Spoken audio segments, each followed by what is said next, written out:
Hey guys, this is a video I made while fixing my sister's car. It was going to be several thousand if we took it to a body shop, but I felt like I could do it myself and save her a little bit of money. I ended up spending only a couple hundred on parts and paint, but I'm really happy with the way it turned out, and I'm excited to show you guys everything I did throughout the whole process. I started the project by taking off the wheel arches. This was pretty easy. There was a good amount of videos and posts on the forums about it to follow along with. Honestly, the hardest part was making sure not to break any of the plastics. They were actually really brittle for being only 9 years old, and getting this little hooked part from behind the wheel well. After that, I started loosening the visible bolts holding on the fender, and taking off trim pieces and things like that, just getting it ready to remove that panel from the car and throw it in the garbage, because this thing was trashed. But little did I know there would be so many bolts that you could not see, and there was absolutely no information on this on the internet about where they all were, just kind of trial and error. What the F? It don't look like that. It was a little bit scary, like ripping apart such a new car. My car is a 2001 Chevy, so that thing has definitely been taken apart a bunch before, and there's plenty of information on it. This I really was going in blind. I had no idea how to do anything. I was just taking it slow and taking it easy and trying to figure it out as I went. This was just the first of many small problems I ran into. Like, how are you supposed to get that bolt out? I ended up using a pry bar to move the panel, but putting it in, that was a whole different story. There was 3 bolts back here that I had to use a super long extension to get to, and then I thought I was home free and the fender would finally come off. Wrong. There was one in here that was so freaking hard to get to. I spent probably an hour trying to get this plastic trim piece off the bottom so I could access it with a socket, and it was just testing me. But then I realized you could actually get to it with a wrench.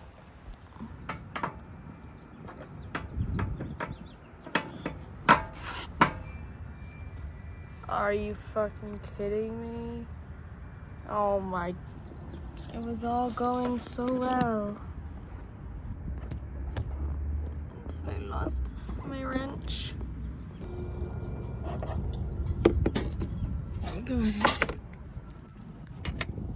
I wish I looked a little closer, because I'm pretty sure that's the last bolt.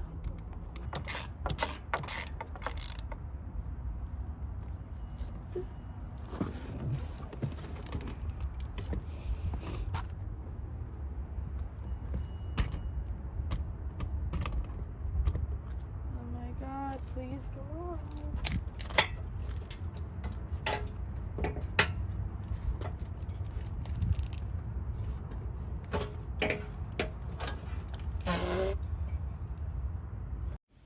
And that's going straight into garbage. And then here, I was hammering back into place the mounting brackets for the fender, and I don't really know if this got messed up during the collision or from me wiggling back and forth the old fender trying to get it out when it actually still had several bolts in it. Really, who's to say? But I was test fitting the new fender I bought to make sure it fit, because I ordered it from eBay, and sometimes they don't always fit right, but thankfully it fit no problem. Then I took off the side view mirror, and that was actually so easy. I thought that was going to be the hardest part because it's super hard on my truck, but it's literally 2 bolts and you undo the connection. And honestly, even taking the handle off was actually pretty easy. It was just a little bit scary, but everything was going really well. Everything was going according to plan, honestly. In the tutorial, it says pull back and it will release violently. So I feel like, ugh, I'm scared though.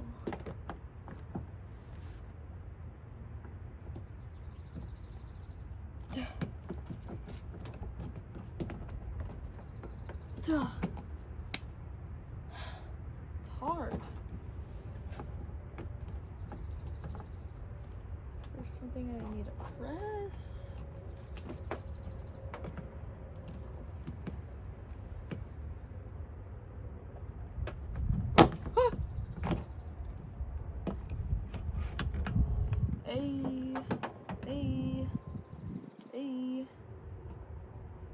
Slay. So then I got the panel all cleaned up so I could actually sand it down to bare metal.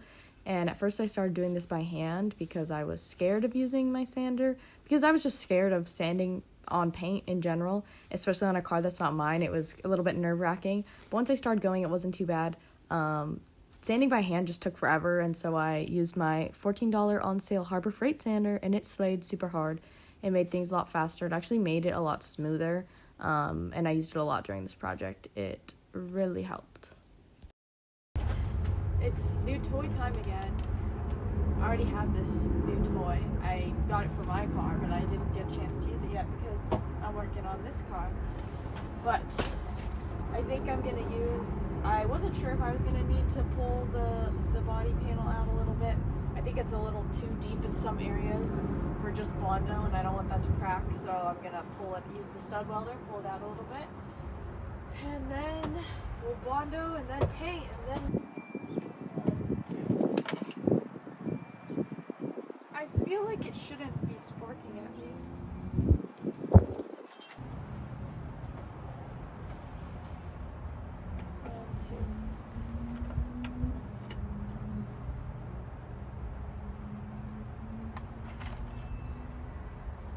I'm really scared of burning a hole, so.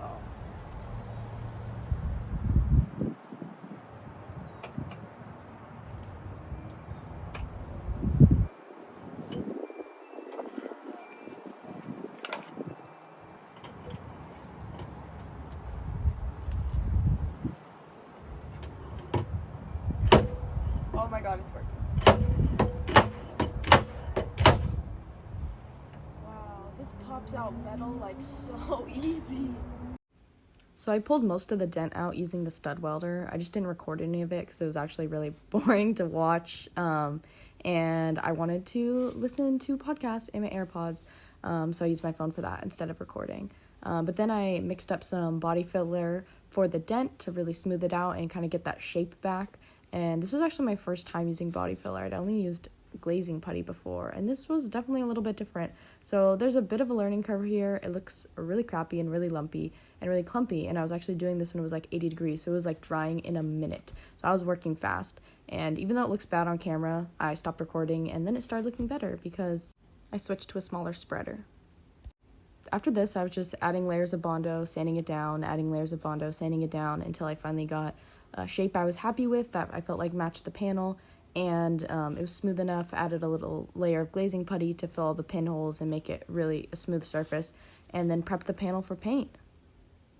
I did most of the sanding with my sander, but I did do some of the smaller, like hard to reach areas by hand. And let me tell you, the sander made things so much faster. Like, I could not imagine doing this all by hand, which I almost did.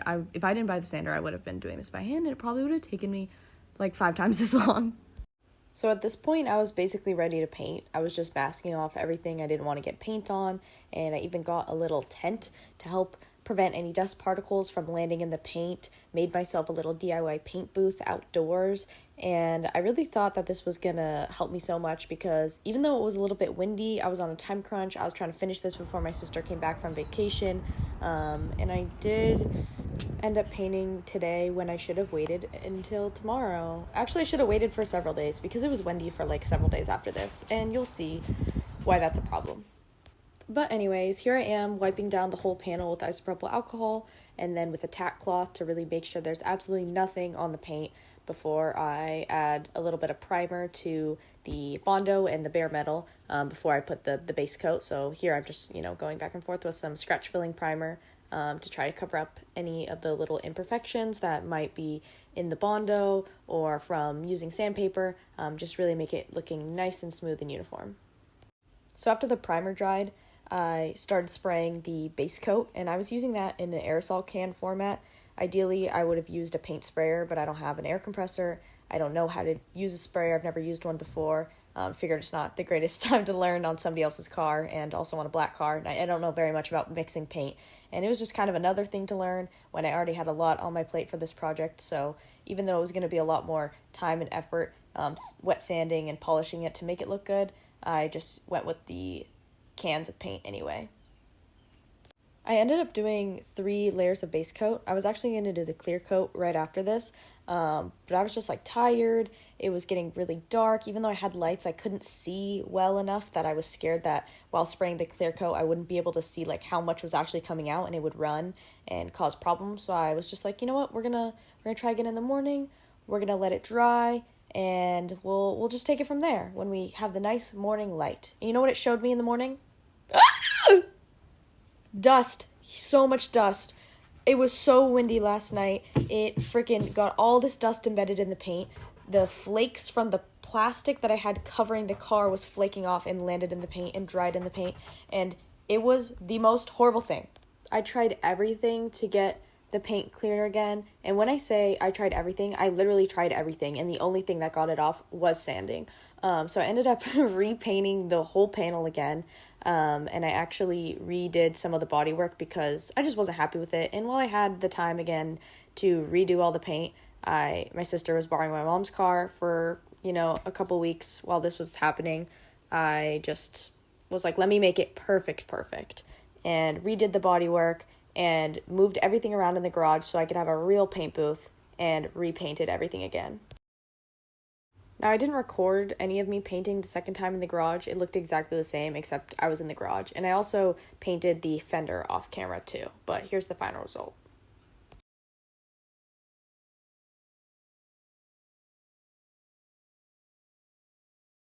Now, there's definitely some orange peel, but like I said, it came from a spray can. We're going to be fixing this with wet sanding and polishing compound later. So I wasn't too worried as long as it went on nice and even and there was no runs, no drips. It was looking good to me.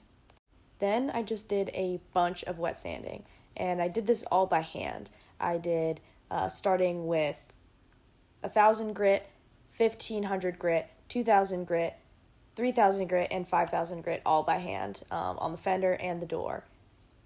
So at first I was using a hand polishing pad to get that shine, but you could tell that it really was not working. After all that wet sanding, the paint was like super dull, and you could tell when it was right next to the factory finish how bad it looked, and I actually started getting really scared that I was never going to get it to be shiny. So I took a break and did the brakes because it needed the front brakes and the front brake pad wear sensors, and I took a little time to think, and I ordered on Amazon some polishing pads for my sander, and I just, said I'm going to work on it tomorrow or whenever those came in, and did some other things in the meantime, started putting the car back together and doing all these other little things because it was not very close to being done at this point.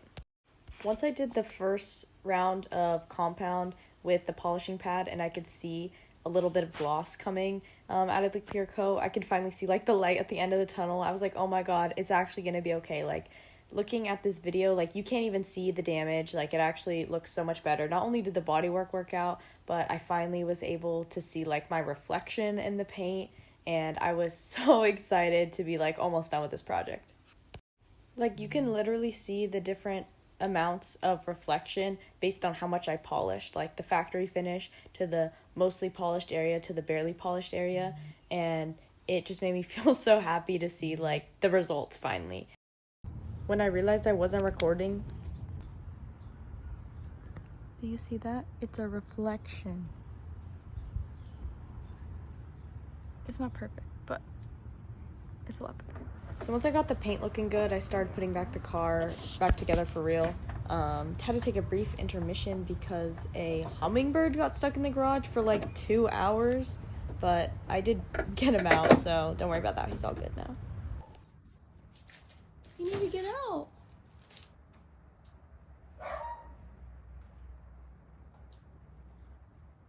Uh-oh.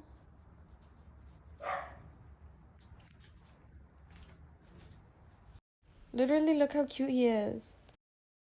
So after the hummingbird situation was all dealt with, I finally put the last little finishing touches on the car. Like, I put the side view mirror back on, I put the door handle back on, I put the fender back on off camera because honestly taking it off was the biggest pain, and putting it back on was about to make me cry.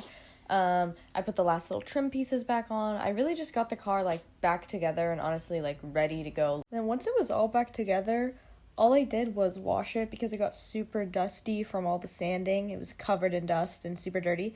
And then I changed the oil because, it needed that. And while I was there, I might as well. What's another 30 minutes? and then it was finally done, and it looks so good. I'm so happy with it. Everyone, my sister's so happy with it, and I just am so excited to show you guys the whole process, because the before and after pics really do not do it justice by about how much effort and time went into this project. Also, I know probably everybody's looking at the hood dent. PDR guy said he couldn't get it out, and I'm just going to keep an eye out for a hood at the junkyard. But honestly, it looks so much better than it did before, and I'm really happy with it. And I hope you guys enjoyed the video. Thanks for watching. Bye!